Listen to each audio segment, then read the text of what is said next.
ద్వాదశ జ్యోతిర్లింగాలలో 5వది వైద్యనాథేశ్వరుని గురించి గతములో కొంత భాగము తెలుసుకుని ఉన్నాము. ఇప్పుడు మిగిలిన భాగము తెలుసుకుందాము.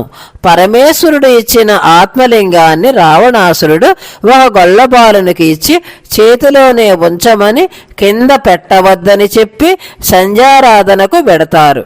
ఆ గొల్లవాడు ఆ లింగమును చేతిలో పెట్టుకుని ఉండగా ఆ శివలింగం పెద్దది అవుతూ బరువు అనిపిస్తూ ఉంటుంది ఆ గొల్లబాలునికి.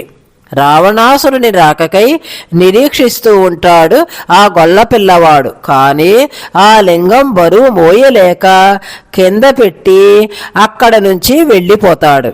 అప్పటికే అక్కడకు వచ్చిన రావణాసురుడు ఆ లింగాన్ని చేతిలోనికి తీసుకునేందుకు ప్రయత్నిస్తారు. కానీ పైకి లేవదు.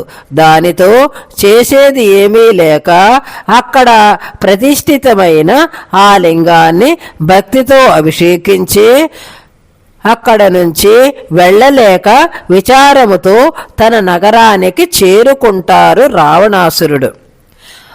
రావణాసురుడు పూజించి వెళ్ళగానే బ్రహ్మాది దేవతలు అందరూ ఇక్కడకు వచ్చి జ్యోతిర్లింగ రూపంలో వెలసిన ఆ లింగమునకు పూజలు చేస్తారు.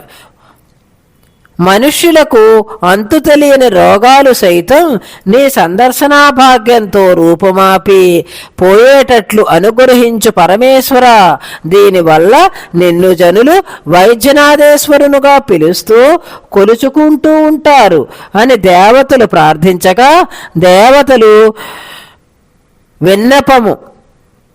దేవతల విన్నపము మన్నించిన పరమేశ్వరుడు ఆ లింగము నుంచి స్వస్వరూపముతో ప్రత్యక్షమై వారినందరినీ దీవించి మీ కోరికలు అన్నీ నెరవేరుతాయి అని పలికి అంతర్ధానమైరి.